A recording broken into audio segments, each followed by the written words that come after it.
Welcome to Electrified, it's your host Dylan Loomis. So first up today, we got some very exciting news for Cruise and Waymo. However, I really think that this is actually going to pave the way for the future of autonomy, which means yes, a great thing for FSD and robotaxis. The California Public Utilities Commission has issued the first autonomous vehicle driver deployment permit. So what in the world does that mean? Well, Cruise and Waymo are now authorized to collect fares from passengers for this service, and they may offer shared rides. Prior to this news, Cruise and Waymo had only been permitted to provide passenger service on a testing basis, meaning they could not collect a fare. And we'll get to what driver deployment means in a moment. However, there are some limitations with these new permits.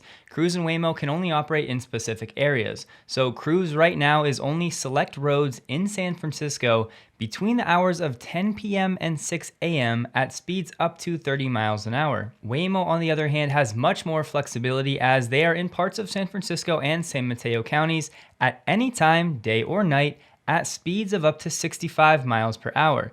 Neither company, however, is authorized to operate during heavy fog or heavy rain. Right now, the CPUC has 4 different designated programs. So obviously driver has a driver in the car and driverless does not. The difference in what you should know is pilot versus deployment. To make this simple, if you see the word pilot, just think it's a test, meaning they cannot collect fares.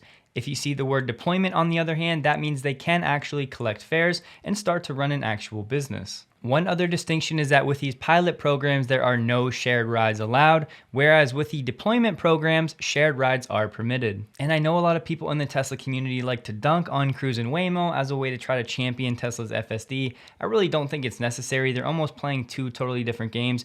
And more importantly, I think things like this will go a long way in preparing the public for what is about to come for the future of autonomy. Tesla Charging on Twitter shared a time-lapse of an install. However, there's a lot more going on here than meets the eye. So this is actually a prefab install, which means you can install 12 superchargers in 8 days, whereas before, without using the prefab method, it could take up to a month or more. With this prefab method, Tesla constructs the superchargers off-site, ships them to the site, they arrive fully built, and they're just placed in a pre-prepared area that only requires them to be hooked up to the utilities. To be fair, one of the first prefab installs in Canada has been sitting idle now for 4 months because no one has connected it to the grid. However, from everything I'm reading, this prefab install process could be 3 to 4 times faster than how they were doing it before, which of course will allow Tesla to expand the supercharger network very quickly. Jacob is a Mac on YouTube shared an awesome video of the new Model S Plaid at night in a way we haven't seen it before, so have a look.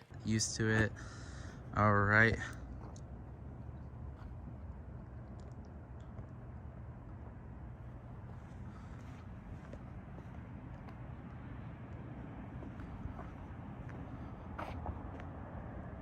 The back with the new tail lights.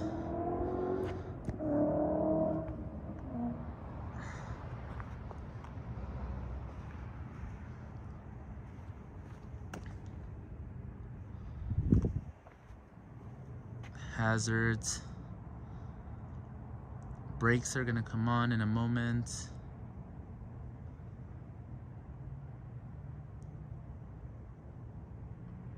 All right, I'm about to put them on right now. Hopefully you guys can notice that difference. Next up, we got another drone flyover of Fremont that captured the Cybertruck. This time with this still image, you can see the tonneau cover is actually deployed. Very dirty, however, it's great to see that they are testing the Cybertruck. Looking at the front, the huge wiper is still there, the side mirror is still there. The wheels look different, however, it could just be a case of the hubcaps being removed. And a lot of people today are getting a little nervous looking at this image. Really what happened is the drone camera is just distorting the angle, making the Cybertruck look really long and weird. However, if you take a look at this image just from a different angle, you can see it looks a lot more normal when compared to the other vehicles. And here's another angle just to give you an idea to compare the size. However, there's more. We actually learned that there are 2 Cybertruck prototypes. We have this one in the foreground and this one in the background. I would almost call it a half, so maybe there's 1.5. It looks like there are no doors. Part of the tailgate is missing. I suppose the tailgate could just be flipped down, but then there's this image which makes you think it's not there at all. And this right here might be the best angle to show you this half Cybertruck, and maybe this is Tesla really pushing the no part is the best part, and they're taking it to no door is the best door. Here we have a shot where the front is seemingly removed, and then we get a side view. And shout out to Met God in the Wilderness because this was the original source video for all of these still images, linked below if you want to watch the full thing. Next up, Sawyer shared some images of New York's Perry Police Department unveiling a Model Y cruiser. However, what I wanted to highlight is the comment of the police chief. I was a little on the fence about it until I got in it. It's a great car. We did research on electric cars and found this one, the Model Y, to be the most reliable. Maybe we should send this little excerpt to Consumer Reports. Drive Tesla Canada asked Elon, is it going to be the same as the States, 7 days to get a 100 safety score? Elon said, depends on what issues we see that are unique to Canada. If things are looking good, then we can lower the safety score threshold. Drive Tesla Canada also shared this video of the new Model S charge port door opening. I wanted to show you this though to get into something that has huge implications for the future of charging. So about a month ago, Tesla actually made some comments to the government to give some input as to how the government should spend this $7.5 billion that's set to go toward new EV charging infrastructure in the States. If you go to the last page of the document, it's 11 pages long, you'll see this is written by Francesca Wall, Senior Charging Policy Manager, and tracking her down on LinkedIn, here she is, Public Policy and Business Development at Tesla. I will keep this brief because I think most people think charging and the standards are rather boring. However, if you like to nerd out, it was a pretty illuminating article, so I'll link the whole thing below. For our purposes today, Energy Wire did a good write-up. Tesla operates almost 13,000 stalls, or 58% of all the available fast charging plugs in America. So if you think, well, doesn't Tesla have like 30,000 stalls? Yes, remember that's global. Here we're talking about in America. And a huge point here that is often overlooked, because Tesla was the first mover in this space,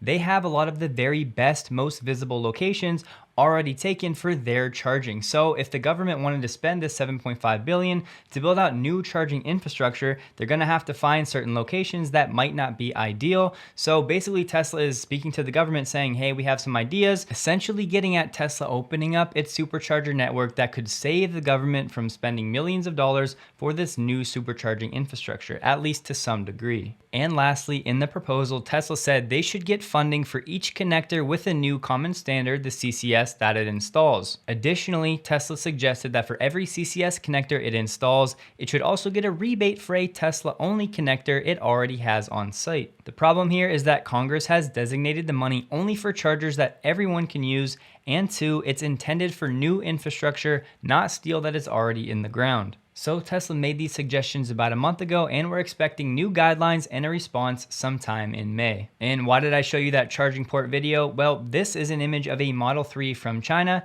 As you can see, two different plugs. People were starting to say that Tesla is doing this to move to two plugs here in the States.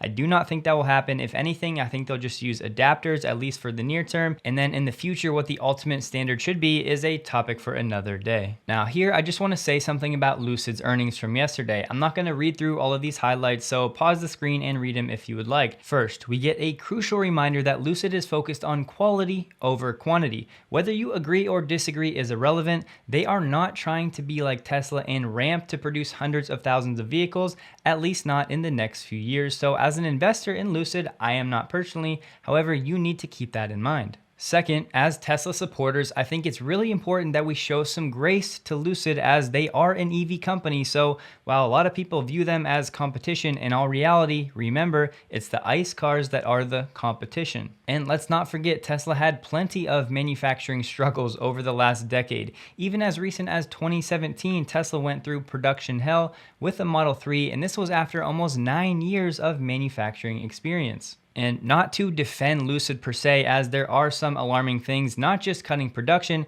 but its accumulated deficit right now is $6.1 billion. Tesla's, the highest it ever went, which was in Q2 2019, was $6.3 billion. So cumulatively, Lucid has almost lost as much money as Tesla did at its very worst point. Pair that with Lucid burning $1 billion in cash in Q4 alone, and you can start to see that Lucid needs to get its cost controls under control. And lastly, I have mixed feelings about Lucid. As an EV company with a cool car, I want to see them do well, but at the same time, Peter Rawlinson has taken some shots at Elon and Tesla in the past, saying how they're the only company to go through production hell, basically saying that Lucid wasn't going to experience production challenges, and here we are, and they're going through the same stuff. However, all of this is to say two things. One, I think we as Tesla fans should show a little bit more grace toward Lucid. And two, if you're somebody that feels the urge to want to bash Lucid as a way to hold up Tesla, I'll just tell you right now, you don't have to do it. It's not necessary. Moving on, Ford has released its Charge Station Pro, which is now for sale. We'll get to the price in a second. This is part of a system that will allow the F-150 basically to act as a generator or a power wall, sending power bi-directionally between the car and your home. I personally don't think this is meant to replace a generator or a power wall. However, it could be a really nice complement to those systems. And the cost, $1,310, and this will be without installation. I'll link this page below if you want to learn more. And here we have Stellantis seemingly all over the place saying EVs are so expensive to build, and here they're gonna have so many new EVs over the next decade. Jeep's first EV coming in 2023, and Ram CEO said that its EV pickup will beat all competitors. So this new business plan for Stellantis is called Dare Forward 2030. Once again, the first EV is coming in early 2023. People are speculating it might be a smaller version, something like the Compass. Go ahead and pause real quick if you want to take a look at this infographic, but the last thing I want to show you is that the Ram ProMaster van in late 2023 will be followed up by a Ram 1500 electric pickup in 2024. CEO Carlos Tavares boasts that the Ram will beat all others, including the Rivian, F-150, Silverado, and the Cybertruck in range, towing, payload, and charging time. All right, Carlos, I'll believe it when I see it. And lastly today, I just want to clear the air. Some of my comments in a prior video about Bitcoin are being misinterpreted. So overall, I am a huge Bitcoin and blockchain proponent. About half of my net worth is in the blockchain and crypto space. That being said, all I really mentioned was that Bitcoin right now is not a viable store of value. For me at least, because when you look at Bitcoin alone over the last few years, here you see an 83% drawdown. 1 year later, and another 70% drawdown.